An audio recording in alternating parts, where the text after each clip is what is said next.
In today's video, I'm going to show you exactly how to replace an image in Canva, step by step, even if you're a complete beginner. This is one of the most common things people need to do when editing designs, whether you're working on social media posts, presentations, thumbnails, or marketing materials. The best part is that Canva makes this process really simple once you know where to click. If you find this tutorial helpful, make sure to hit the like button and subscribe to the channel for more easy Canva and software tutorials. All right, let's jump right in. First, open your web browser and go to canva.com. Once you're on the Canva homepage, log into your account using your email, Google, or Facebook login. After logging in, you'll land on the Canva home dashboard, where you can see all your recent designs, templates, and projects. From here, look through your designs and click on the file where you want to replace an image.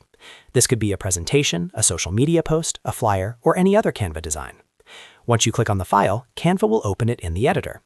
Now that your design is open, locate the image you want to replace. Simply click once on that image so it becomes selected. You'll know it's selected when you see a border around it. This step is important because Canva needs to know which image you're planning to change. Next, look at the left-hand sidebar inside the editor.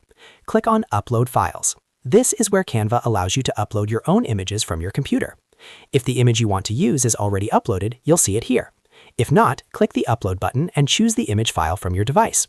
Once the image finishes uploading, click on the new image you want to add.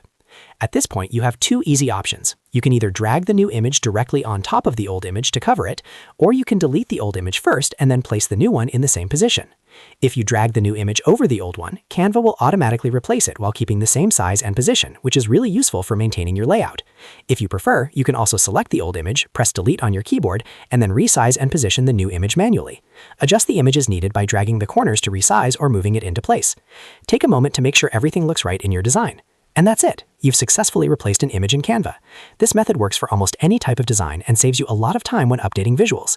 If this video helped you out, don't forget to like the video and subscribe to the channel for more Canva tutorials and simple software guides. Thanks for watching, and I'll see you in the next one.